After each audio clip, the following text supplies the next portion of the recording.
Grabe, kinilala si Renz Abando at Kai Sotto sa Japan. Napahanay pa sila sa mga NBA players sa top 10 blocks sa kakatapos lang na FIBA World Cup.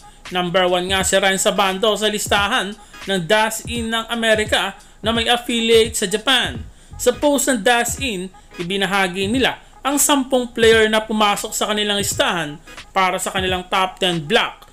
Number 1 nga sa listahan si Renz Abando. Hinighlights ng Dash In Japan ang monster block ni Renz Abando, ang sikat na block ni Abando sa 6'7" ng Italy na sinagawa ng maraming Filipino fans.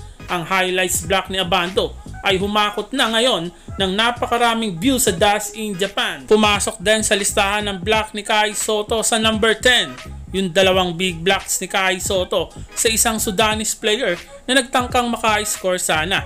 Sa ibang anggulo nga ng video ay napaka-impresibo pa rin talaga ang dalawang big blocks ni Kai Sotto na yon, na isang pagpapatunay na kapag tumibay, nahasa at tumigas na talaga si Kai sa ilalim ng ring ay maasahan ito sa future ng ating Gilas Pilipinas. Ang dalawang big blocks na din ito ni Kai Sotto ay humakot na din ng napakaraming views online galing sa Dash In Japan.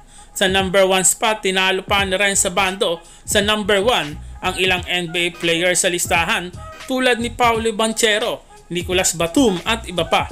Si Kai Sotto na nasa Japan na sa ngayon ay naghahanda na sa pagbubukas ng season ng Japan B-League, although hindi siya naglaro sa preseason game kanina ng Hiroshima. Si Renz Abando naman ay maglalaro na din sa KBL at looking forward tayo sa kung ano ang madadala nito sa KBL matapos ang magandang performance nito sa kakatapos lang na FIBA World Cup.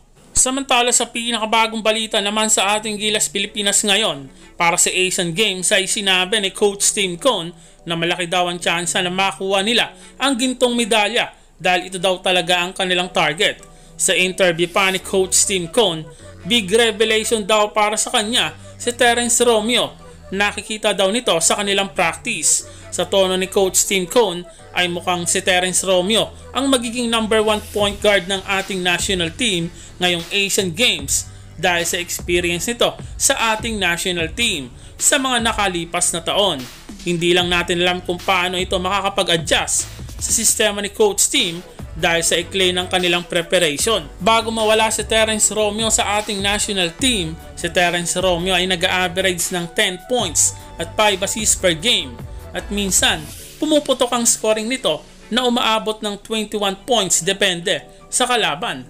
Kaya napaka-exciting na mapanood ulit ang isang Terence Romeo sa ating Gilas Pilipinas.